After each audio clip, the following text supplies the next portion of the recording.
Welcome to Basic Brewing Radio for Thursday, August 1st, 2019. I'm James Spencer. Here at Basic Brewing Radio, we're all about home brewing. This week we explore the Social Club at HomebrewCon in Providence, Rhode Island. In the middle of the Homebrew Expo at HomebrewCon is an oasis of beer being poured by a rotating selection of homebrew clubs. We'll sample tasty beers and get some insight into how they were brewed from the brewers themselves. If you go to basicbrewing.com, you can find archives of our audio and video shows. And if you go to basicbrewingshop.com, you can find our DVDs, our brewer's logbooks, and other Basic Brewing gear, including our tie-dye silicone pint and our brewing rainbow shirt. You can follow me on Twitter and Instagram at Basic Brewing and find our show page on Facebook. We have a cool Basic Brewing app on iTunes and Amazon.com, and we're found all over the place where fine podcasts are served up. And if you do us a favor of rating us on iTunes and maybe leaving a nice comment, they say that new listeners will find us better that way. I don't know. Is it true? It's gratifying to our egos to read those things anyway. So, and if you want to support us financially, check out patreon.com/basicbrewing. Thanks to everybody who's helping out. And if you go to patreon.com/basicbrewing, you can see a long list of stuff that you can access if you sign up as a supporter. I released another video episode this past Monday, and financial supporters got an early release notification, the recipe from the episode, and upper-tier supporters got a behind-the-scenes video with content that won't be released to the public. This week, it's another no-chill beer, an English mild, or at least my take on the style, my attempt. A super simple beer, and at only 3.6% ABV, it's great for summer sessioning. I took this recipe past where I've been going with no-chill. I dry hopped it in the fermenter, which I haven't done in the past. So check that out on our video podcast feed or on YouTube. I'm recording this week's show and next week's ahead of time a little bit. We're getting to spend some time with friends who we don't see very often. So you may not have noticed that I'm doing that unless some big newsworthy thing happens in the beer world that I don't talk about. So if something big and noteworthy does happen that you think I should be commenting on, check back in a couple weeks. We usually don't deal with breaking news here, so it's probably a good thing. Let's go ahead and talk about our friends and sponsors, Desiree and Dave from High Gravity in Tulsa. You know that Dave from High Gravity has been building and selling electric controllers for a decade because nobody else was doing it back then in the beginning. Now, there are more electric brewing options than ever, and you can find a lot of them at highdgravitybrew.com. There are, of course, the Warthog controllers and systems that Dave and Desiree build and sell. I have one. Steve has one. We love them. You see them all the time on the video podcasts. Single, 2, and 3 vessel systems from 5 gallons up to 2 barrels. There's a high-gravity Warthog system that fits your needs. But did you know that you can find electric solutions from other manufacturers on highdgravitybrew.com? For example, Dave says that the Brewer's Edge Mash and Boil with Pump is a great all-in-one system that's a great value in the 120-volt 5-gallon space at just $399. And there are also new controllers from Blickman, and there are other electric systems that you will recognize on highdgravitybrew.com. There are many ways to take the pain out of propane. Take the pain out of propane by using electricity to brew your beer. And you can find them at family-owned and operated highdgravitybrew.com. And if you use the promo code EBC75BB, you can save $75 off your electric gear purchase. That's at highdgravitybrew.com.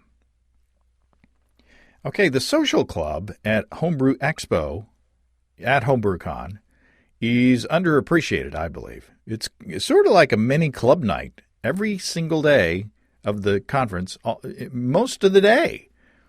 You can find 2 or 3 homebrew clubs set up there with many taps each, serving up amazing beers. So this year, Steve Wilkes of stevesbrewshop.com and I decided to take some time to explore the Social Club in detail.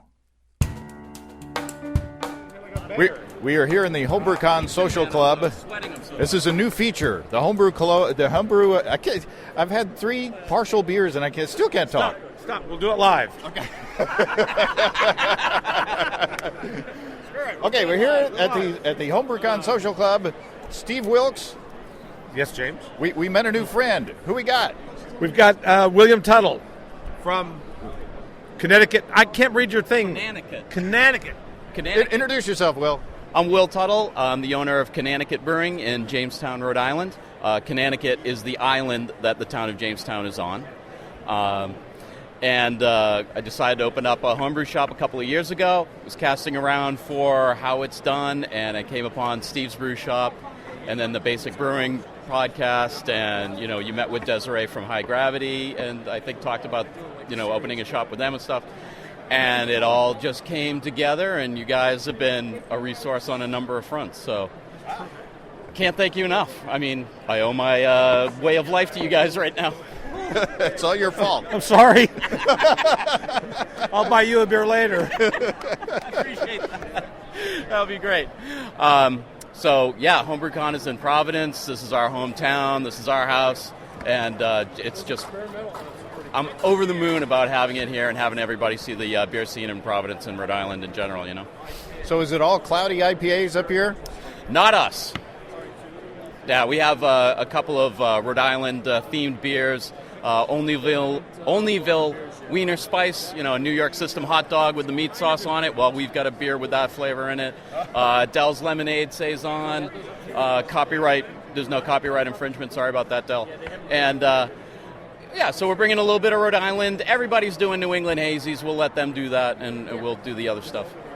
Awesome. Well, there you go. It's kind of a small world, I'm kind of speechless. But I wouldn't want to paint it. That's right. All right, you're got taps behind you, but they're not set up. So they're bringing the kegs up now, so as soon as they are, we'll have the signs up and we'll start pouring. All right, we'll come back. All right, great to meet you guys. Again, thank you so much. Welcome to Rhode Island, welcome to Providence. Hope you have a great time. Woo! Okay, we're in the Social Club. Tell me who you are and where you're from. My name is Nicholas Greiner from the Merrimack Valley Homebrewers Club. And one of the beer that we're serving today is the New England IPA called Viking Luau. And it is New England IPA made with the Quakeyeast. I don't know if I'm pronouncing it right. It's the Norwegian yeast. The Kvike yeast. That's the way I'm saying it. Exactly. But this beer is sort of going to be the highlight of our club night. We're sort of doing a Viking Hawaiian themed tiki kind of thing going on. And so the whole idea is you have the tropical flavors of the New England IPA, and then you're using the Norwegian yeast. So that's where the Viking Luau name comes from. But it's really interesting yeast. One of our brewers in our club brewed it. But this yeast, you can ferment it up to 95 degrees Fahrenheit. And he's able to ferment it within 3 or 4 days. Very quick. And it's heavily dry hopped with all the popular, new age hops nowadays: Galaxy, Citra, Mosaic. That beer is also up for contention for the Melvin Brewing. The name is escaping me. The Boil Rumble. The Boil Rumble, which is sponsored by Brewing Network. It's one of 6 beers that's going to be up for competition. If we win, they're going to brew it, put it into distribution. So we're pretty excited about it. But we have a whole variety of other beers here. We have a beer that sort of tastes like pizza. We have a sangria beer, a couple barrel-aged beers. A whole variety. This is delicious. It's very pineapple-y. It is very tropical. Do you remember which Kvike strain? I don't. I wish the brewer was here. He's in a seminar right now. Darn him. He's actually learning stuff. Yeah. I wish I could tell you. I don't recall off the top of my head. So is your club known for wacky beers, or is this just to kind of show off for the conference? It's sort of show off of what we can do. But we have traditional beers too. We have a lot of Czech Pilsners. In fact, we have a couple Czech Pilsners. We contacted a farm directly from Czechoslovakia and had them ship the hops to us. So a little bit of a language barrier, and that was kind of complicated, but I feel like the hops really are amazing. They're sauce hops. They really kind of showcase the beer. So we have a couple of beers that are like that as well. Well, can I get a little rinse and a taste of one of those? Yeah. But you can see on the lacing still the greenness. Oh, my gosh. So what's amazing about these hops, for whatever reason, after using them fermentation after boiling, they're still very, very green. We don't know why. Something about the hops. I don't know if something happens during transportation, but we were really impressed by the hops that we got from them. So despite the troubles of trying to speak directly to a farm in Czechoslovakia or the Czech Republic, and the language barrier, I feel like it was worth it. It's delicious. Thanks. The character, it is a very fresh hop character, not an American hop character, but very fresh and I guess noble. And it's a little hoppier than your average Pilsner, I would say. Yeah, absolutely. Yeah. And I think that's just reflective of the, American style. That's us. I think, again, the other Pilsner, it may be a little less hoppy, but I'm not really sure off the top of my head. It shows, it's just my personal, what I wanted out of the beer. So I want maybe a little bit more bitterness. So that's what it's very nice. Very nice. Well, I have to try, and then I'll leave you alone. Yeah, but I'll have to try the Pizza Saison. Okay. This is brewed from one of our members. I think he used oregano, basil, and something else, but he also put tomatoes in it as well. So, yeah. Is that the pizza beer? This is one right here, yeah. Okay. Is this your pizza beer? That is, yes. Who are you, and tell me where you're from? I'm Dana from Drake at Mass, Merrimack Valley Homebrew Club. And what am I about to drink here? So this is a Pizza Saison. It was a Saison that I finished fermenting. Threw in 2 large cans of crushed tomatoes, also roasted Roma tomatoes, which I pureed. And then after that, at kegging, I added a tincture of vodka with black pepper, red pepper flakes, basil, oregano, and parsley. I have to say, Dana, I expected it to be disgusting, but it's not. It's actually very drinkable. Thank you. That's the same response I got from most of the people in the club. So I'll take that as high praise. I'm not retching right now. No, it's good. I don't know. It is tomatoey. And I don't know if I would have recognized what that was. You know how you can get weird ingredients in a beer and then taste it and go, because I'm drinking this in a beer, I have no idea what this is. I'm not sure I would have recognized it. But you said there's oregano, right? Correct. I am getting the oregano. And how did you put in the oregano? So all the spices were dried. I put it in a tincture with vodka, let that sit. That's right. Okay. I'm already forgetting things. We're like an hour into this thing. Wow. I don't know that I would drink a full pint, but I'm glad I had this sample. Excellent. Thank you. That's kind of how I feel about it as well. I'm not going to drink a lot of it, but maybe a glass with the pizza. Perfect. Yeah. It's like the curry beer that I had a few years ago. It's like, wow, that is really tasty. I don't know that I would, sit on the porch and drink pints of curry beer, but I'm glad I had it. So. You never know unless you try. It might be perfect, and then you just, if it's not, you just don't tell people you ever did it. All right. Well, thanks, Dana. Thank you. So tell me, who you are and where you're from? We're from Pennsylvania, just outside of Philadelphia. And who are you? I'm Joe, this is my wife Angela. Hi. And what do y'all think about the pizza beer? It's delicious. I mean, it's exactly what they say. Like a pizza. I'm amazingly not disgusted. Amazingly, yes. So are y'all serving beers this weekend? Or? No, we're not. We didn't have anything ready. Well, that you get to enjoy with the rest of us. Exactly. So what do y'all like to brew? Pretty much everything. Belgians, stouts, IPAs, whatever floats our boat that week. Awesome. Well, have fun at the conference. You too. Thank you. Okay, we're still at the social club. Tell me who you are and where you're from. Marco Borba, Littleton, Mass., Merrimack Valley Homebrew Club. What am I drinking here? You're drinking a Sati, a traditional Finnish beer that's made with juniper branches and berries throughout the process. It's really good. It's 10% alcohol, which is why I just got a little squirt. But it's a cloudy beer. It's you said that it's not as much banana flavor as normal, but there is banana character. It's spicy in kind of an herbal way.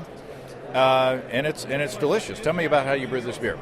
Well, what's interesting about the beer is traditionally these beers are brewed with a baker's yeast, and a very specific Finnish baker's yeast, which is almost impossible to find in the United States. So we did not find it.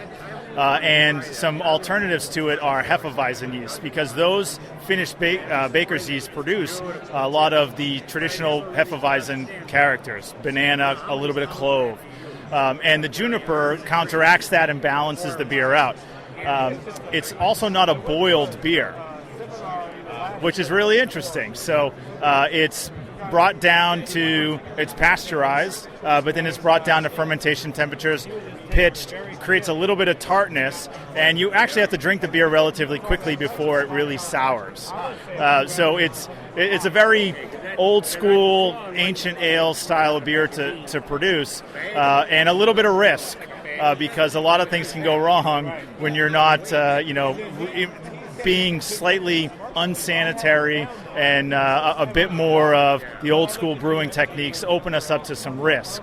But it's supposed to create more of those farmhouse Hefeweizen characters that we're looking for. Now, we did amp up the juniper in this particular beer because we really wanted it to be obvious. We've encountered a lot of times in competition where we say something is in a beer, and if it's not punch you in the face obvious, we get sort of hit with that. So we made a bit of a juniper tea and added a juniper tea to it at the end prior to kegging it and carbonating it. But it should be low carb, big punch of juniper, and some of those clove and Hefeweizen phenolics that you would normally get.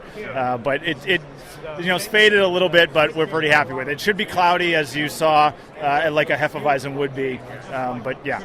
Well, talk about the malt bill, because it looks like sort of a traditional barley wine, in my opinion. Yeah. So it's actually mostly Pilsner malt. So mostly Pilsner and a small amount of pale malt, and then some darker caramel malts to give it a little bit of that extra sweetness. And then the process of brewing a sati is really interesting. Traditionally, you would have the long shoots of juniper branches that you would run the wort through as you're going into a fermenter to pick up the juniper characters.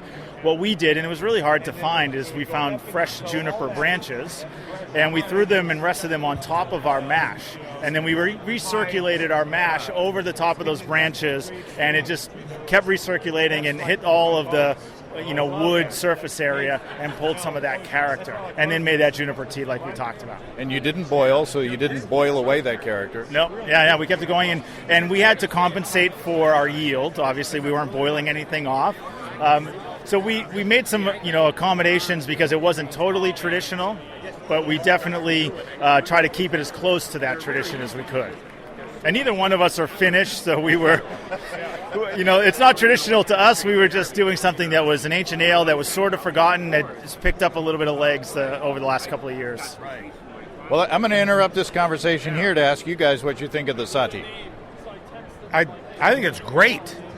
It's I was telling Bob, my friend Bob. Bob. I was telling Bob that, so let's pretend that we lived in a world where there weren't any kind of manufactured sweet things, desserts, and you wanted to take your best girl out and give her something really special. So you can't have chocolates, you can't have cake, you can't have I don't know what's special, but you got sati, and this stuff is like a dessert in a really kind of sophisticated, nice way. I mean, I would definitely drink this at the end of a meal.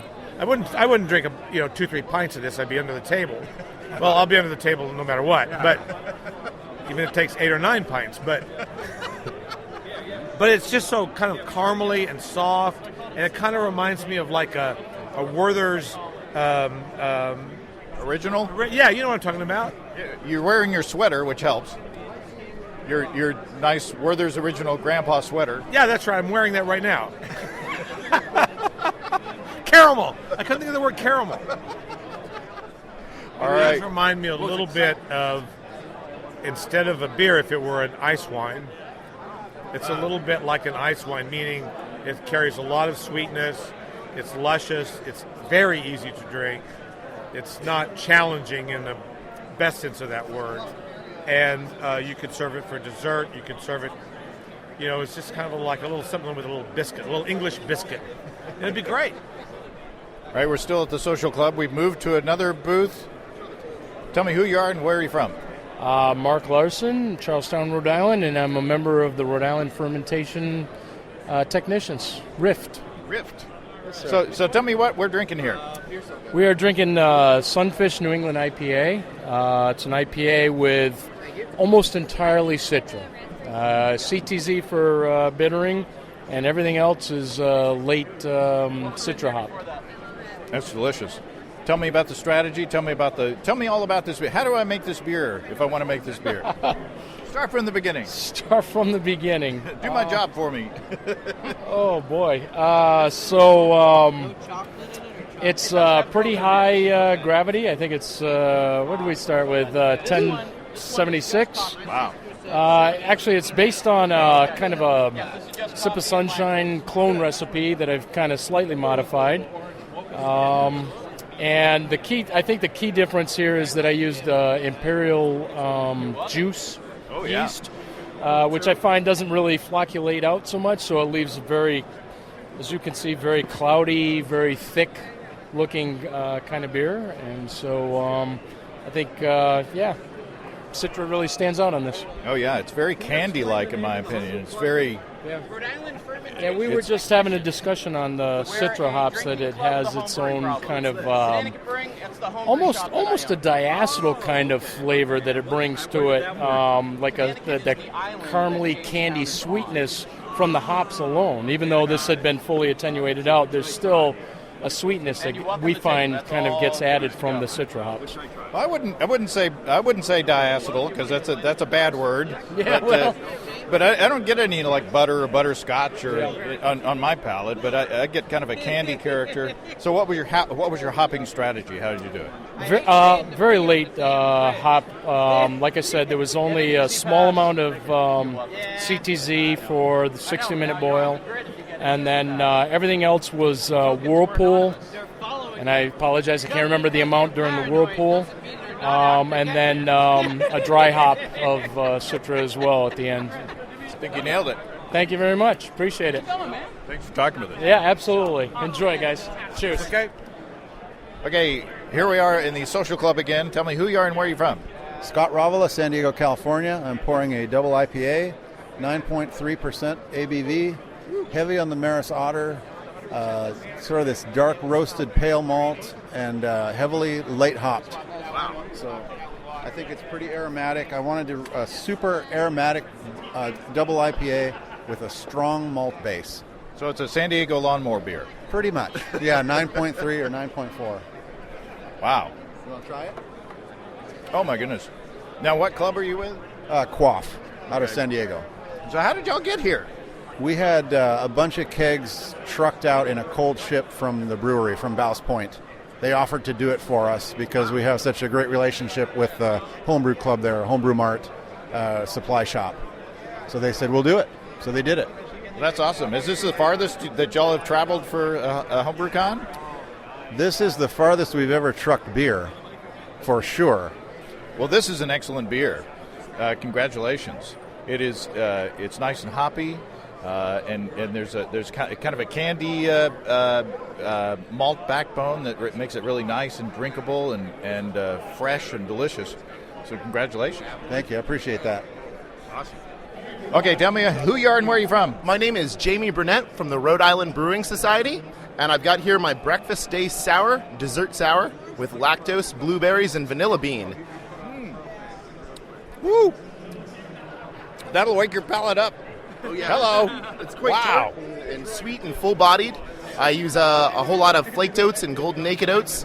But the real star of the show is the yeast, which I got from my friend Brendan Kennedy, who works at the Guild now.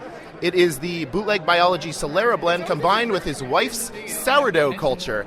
And I don't know exactly what yeast makes the magic, but I know it ferments cleanly at 80 degrees, comes out with this really nice acidity that complements any fruit I paired it with. It's a wonder yeast, and the beer is built on that. Wow. And so when you're using this yeast combination, can you repitch it, or do you have to reformulate every I time? harvest it from the bottom of each fermenter, so I have a ton of jars in the fridge just waiting to be pitched. One thing I have found is I have to harvest it in the primary before I move it on to the secondary. Otherwise, the fruit makes a real problem for me when I'm trying to get more cultures out of it. But in general, everything I've harvested from it and then pitched, it's gone to do the same stuff its parents did. So definitely a great yeast. I hope that all the generations I have in jars continue doing what they do before they diverge. So do you top crop, or how do you harvest? Top cropping is when you take everything off the top and then You just skim during active fermentation, fermentation, the foam in the top. No, I wait until the very end, and I drain all the beer off, and then I wash the yeast cake at the bottom to try and remove as much hops. I mean, there's not usually much hops with this sour, but anything in there that I think isn't yeast cake, I'll take the whole thing and wash it in a jar, and then I just kind of take off the top. And how do you treat the fruit? Now the fruit, I get my fruit at Dollar Tree, and I don't really do much for it. They sell it really cheap bags for $1 of it frozen, and I just put it in the bottom of the carboy and then rack the beer from the primary onto it, and that's really all I do. I take it off after about a month. Blueberries haven't given me any problems. Raspberries really jammed up my siphon, but other than that, I've had some really good results. Well, this is delicious. It's nice and tart and clean and refreshing and fruity and complex but the body is nice and substantial. So it's not like it's not too thin. It's very nice. Very well done. Very much. The concept was based off for breakfast day. I wanted to do something kind of like blueberries and granola and yogurt all in a cup together. Oh wow! And I really like how it turned out.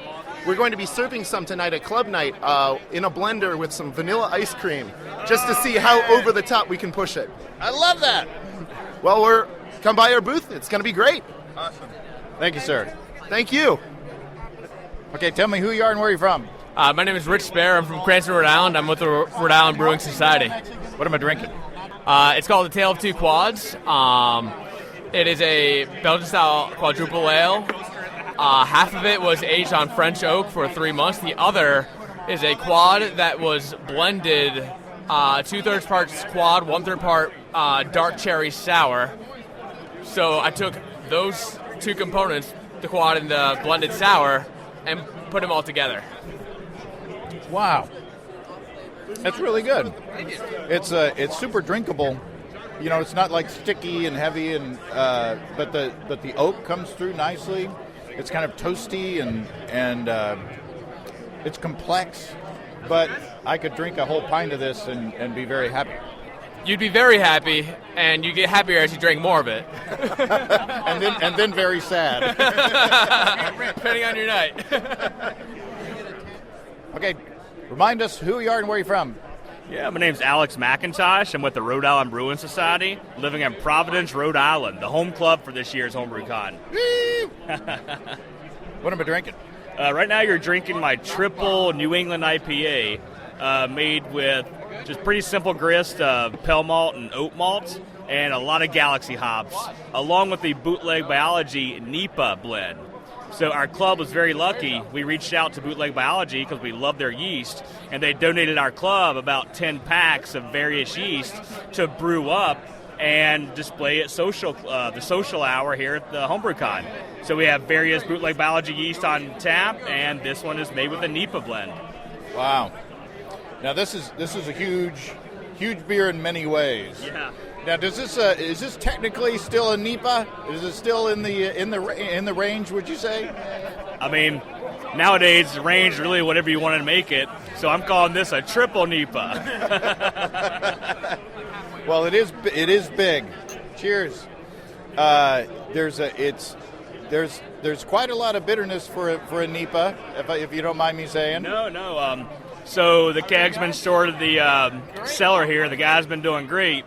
But, you can't help but shake the keg up a little bit. But you also need that good bitterness to cut through a little bit of the NEPA sweetness. It's 10%, so you get the sweetness from the The finishing gravity of it's a little bit higher, and the alcohol. Yeah. Oh, it's still drinkable, but it's big, and kind of the hops are like big, and there's a lot more resinous character in there, and it is nice, very nice. Thank you. Yeah, I keep saying it, and I'll continue saying it. Rhode Island, small state, big beer. And you guys are proving it this morning. Thank you very much. We're happy to be here, and when HomebrewCon's in your hometown, you go big or go home. There you go. Thank you, sir. Thank you, James. All right, tell me who you are and where you're from. All right, I'm Scott Mendes from New Bedford, Massachusetts, and I am part of the Rhode Island Brewing Society. And this is the second triple New England IPA. Alex hooked me up with the first one, and this is yours. Tell me about this beer.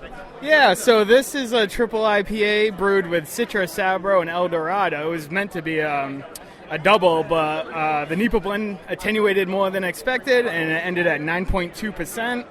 But it hides it very well, so I hope you can make it to, tonight, club night. Thank goodness for small glasses. Yes, absolutely. So this beer, Alex's was more kind of resinous, which I think that is in the name. Yeah. And more bitterness. This is more fruity, more of what I would say is a true kind of NEPA. Even though triple NEPA is not really a, it's a new thing, and you can do whatever you want. I'm bringing it in. It's a new style now, triple NEPA. So this grain bill, it's an experimental grain bill for me. For the first time, I added flaked barley into the mix with flaked oats, some two-row, and a little bit of honey malt for color adjustment, but nothing crazy. It's really good. It's really bright. The hop character is super bright. And the body is substantial, but not cloying and sweet, and it's not something that it would slow you down if you wanted to drink a lot of this, and you could drink a lot of this in a hurry. Yeah, it's a little dangerous. So it was a 1075 OG, and it finished around, I want to say, 1008. So it attenuated a lot, but it still has body, which is awesome. I think the flaked barley did something magical in there. It really helps. You never get too full, so it's dangerous. And which was the bootleg yeast? That was the NEPA blend. Oh, okay. Yeah. Okay. And what pitching rate, or did you have to adjust up because of the gravity, or? Yeah, so I made a 2-liter starter, and I would say it was around 300 billion cells for pitching. Well, very nice. This is super delicious. You guys, as I told Alex, you guys are knocking it out of the park. Awesome. Yeah, we have a lot of talented brewers here. It's always, you learn something new depending on who you talk to, and it goes a long way. It's a great club. Awesome. Thank you, sir. Thank you. Tell me who you are and where you're from. Aaron DeBoer, Crystal, Minnesota, from the Northeast Brewers Alliance, based out of Minneapolis, Minnesota. And what am I drinking here? This is a Russian Imperial Stout that was aged in a Four Roses bourbon barrel. And what is for those who don't know, not me, of course I know, but what is Four Roses? Four Roses is a bourbon that is made in the United States of America. I don't know exactly. I don't remember exactly where. Is it Kentucky? I don't know. Oh, well, if it's bourbon, it's got to be Kentucky, right? No, actually, bourbon is American. It's not necessarily Kentucky. So a little off script here, but to be called straight Kentucky bourbon, it needs to be in Kentucky. But you can have straight Kentucky or straight whiskey in bourbon from anywhere in the United States. It's American, not Kentucky. Wow, I learned something. Yeah. This is delicious. It's nice and rich, and not quite milkshakey, but in its richness. But the I'm not getting a whole lot of bourbon. Maybe it's because I've been drinking, for a few hours already today. But it's nice and chocolatey, and I do get the wood character, and it comes through on the nose as well. So talk about the details. How'd you make it? Sure. So this is a really big beer. This is about 14%. So it was a challenge to get people to do it. We needed 13 or so people to fill a full-size bourbon barrel, so we kind of had to ask nicely and provide some equipment too. So we have a pretty big club system that we've offered that Club Systems mash tun in particular out to people. As a result, you need to use about a 15 gallon or bigger mash tun to get enough wort to get 5 gallons. So that had a pretty strong equipment requirement, and so that was a bit challenging. And then the ferment was challenging too. So you had to make sure to oxygenate throughout the initial part of the ferment, make sure you pitch the right amount of yeast, make sure you used other techniques like heating it up at the end to make sure it finishes out, and hopefully get that 1140-ish beer down to something around 1030. Wow. And so it ended about 1030, the blend. Wow. And then this is part of our club barrel program, so we actually have 2 of these barrels, and had to get 13 people over to the house and try out all of the beers, make sure they're all up to snuff, and then put it into the barrel. Wow. What yeast did you use? This was American Ale. I think, it was 1056. Yeah. Wow. I think, actually, no, there was 2. Kind of depended on what availability we had, because you kind of had to buy out homebrew stores a little bit. And granted, we do live in Minnesota, so we do have Midwest and Northern Brewer, and so we got some good ones. But I think it was a mix of 1056 and 1272 American 2, which can attenuate a little bit better. It's very nice. Now I'm starting to, as it warms up a little bit, I'm starting to get a little bit more heat. Yep. But still, it's not like, out or off-putting. Not outputting. or that. Well, drink too much of it. See, on the audio thing, I'll cut that out. But it's very nice. Very drinkable. Very well done. So, thank you. So it's a collaborative effort? Yep, definitely collaborative. So just between you and me, did any of the beers not make it into the barrel? So we actually had a bit of an issue with some of the beers. So we actually have 2 of these barrels. So we had about 25 people make beer, and we had half of them that attenuated to the target and came out around 1030, and then we had another half of them that attenuated to about 1040, 50. And so that's a little bit too under attenuated. So we kind of split them up, and we put the 1030s into one barrel, and we put the 1040s, 50s into another barrel. And so we have a barrel that we call the high FG, the high finishing gravity beer, and the low finishing gravity barrel.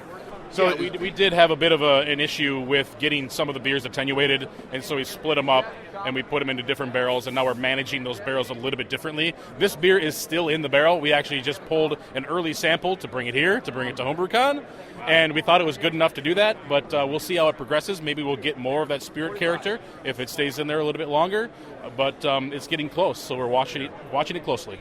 It's delicious. Getting more chocolate as it warms up as well. Yeah, it's better. Really, really good. Yeah. Good job, guys. Cheers. Thank you. Okay, tell me who you are and where you're from. Sure. My name is Jesse Ellis. I'm from South Coast, Massachusetts. And what's your club? South Shore Brew Club. And what are we drinking here? We're drinking a 15-minute boil extract session IPA based on your session pale ale recipe.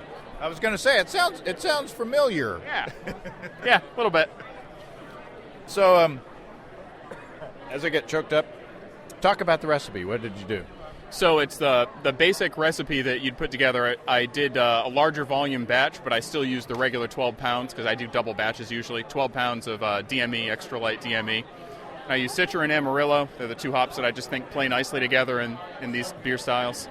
And then I did a double dry hopping regime on it too. It was actually kind of cool. It was the first time that I'd experienced hop creep to any significant degree. Because initially it finished out at 10, 11. I added the first dose of dry hops in primary. It kicked back up and dropped down to probably 10:08.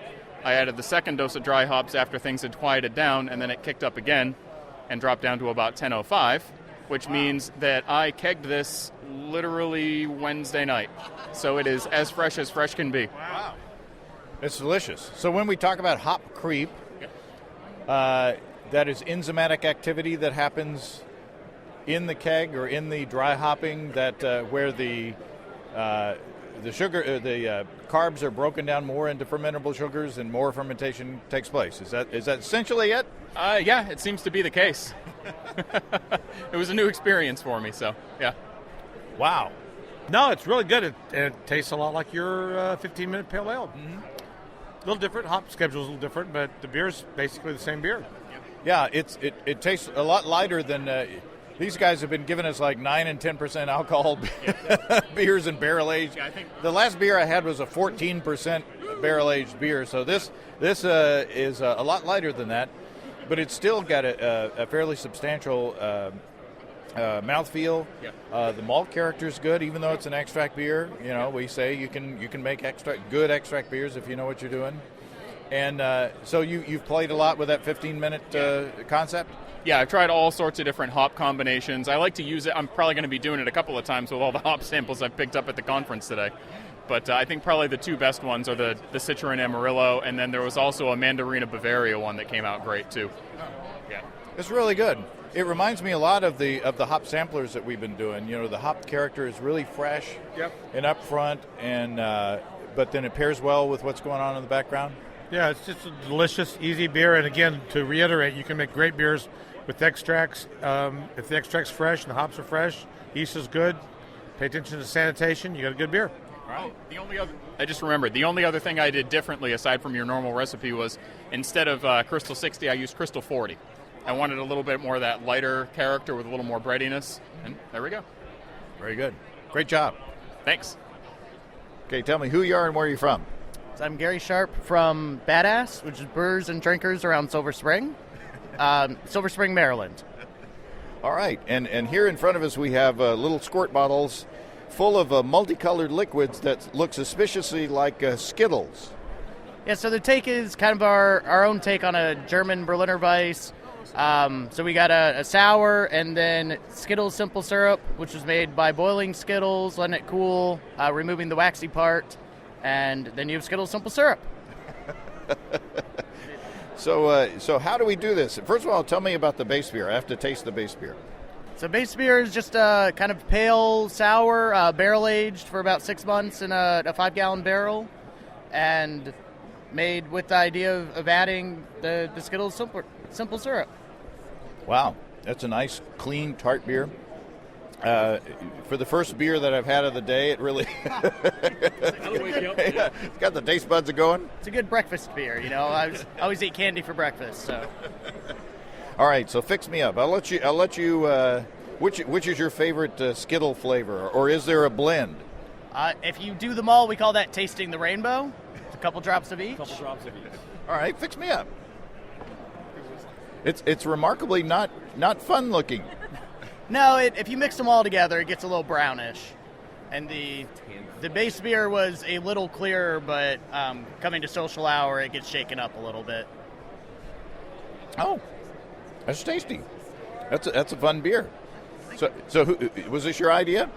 Yes, so it was part of our Simpsons theme for Club Night, because there's a scene in The Simpsons where Homer walks into the Quickie Mart and asks Apu for that beer with candy floating in it, you know, Skittle Brow. So we knew we had to do a Skittle Brow. That's awesome. Thank you, sir. Absolutely. Enjoy. Tell me who you are and where you're from. My name's Alex Schwartz. I'm from Ithaca, New York. And what am I drinking here? You're drinking an English mild. And tell me about this beer. It's delicious. So it's a nice sessionable beer. It's about 3.3% alcohol. It's got a little bit of chocolate malt in there to give it a little body and backbone, but it's primarily Maris Otter. Coincidentally, I have bottled just a few days ago an English mild with Maris Otter and chocolate malt at 3.6% ABV. Excellent. So cheers. What was the hopping on yours? It was just 2 charges of EKG, about a half ounce each, one right at the beginning and one right at flame out. I did 1 ounce of Fuggle at 60 minutes and then 1 ounce dry hopped in the fermenter.